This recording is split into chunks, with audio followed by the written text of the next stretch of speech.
গত কয়েকদিন ধরে সোশ্যাল মিডিয়াতে এবং রাজনৈতিক ব্যাপক আলোচনা হচ্ছে যে জুলাই আগস্টে যে পুলিশ 44 জন পুলিশ নিহত হয়েছে এ নিয়ে বিএনপি মহাসচিব মহোদয় যে মন্ত্রী মহোদয় আপনার রেফারেন্সে বক্তব্য দিয়েছেন যে স্বরাষ্ট্রমন্ত্রী মহোদয় যেটা বলেছেন সেটা হবে, এটা একটু ক্লিয়ার হওয়ার জন্য। স্বরাষ্ট্রমন্ত্রী কি কিছু বলেছে এই ব্যাপারে?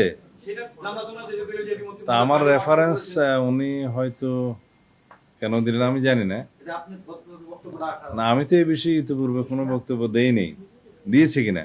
বাইনারি ক্ষেত্রে মহাসচিবের বক্তব্য এই জন্য তো জানার বিষয়টা সিদ্ধান্তটা কি করবেন আপনারা, কি নেবেন? অন্তর্বর্তী সরকারের আমলে কিন্তু মামলাগুলো খুব একটা তদন্ত অগ্রগতি নাই। এখন বর্তমান সরকার কি এই পুলিশ হত্যার মামলাগুলো তদন্ত আমাদের মহাসচিব সাহেব কি বলেছেন এক্স্যাক্টলি আমি জানি না, আপনাদের মুখ থেকে শুনলাম। তবে এই বিষয়ে আমি ইতিপূর্বে কোনো বক্তব্য দেই নাই। তবে আপনাদের নিশ্চয়ই জানা আছে একটা সুরক্ষা অধ্যাদেশ নামে একটা অধ্যাদেশ অন্তর্বর্তীকালীন সরকারের শেষ দিকে জারি করেছে এবং তার ভিত্তি ছিল জুলাই জাতীয় সনদের অঙ্গীকার নামার একটি দফা।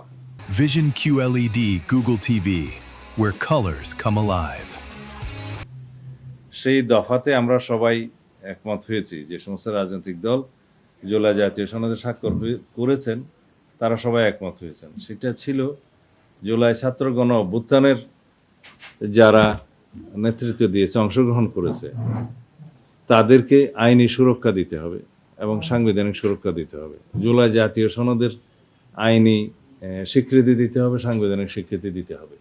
এই সমস্ত অঙ্গীকার আমরা সই করেছি এবং অঙ্গীকারাবদ্ধ হয়েছি। তার আলোকেই আমরা যা কিছু সিদ্ধান্ত নেওয়ার নেব।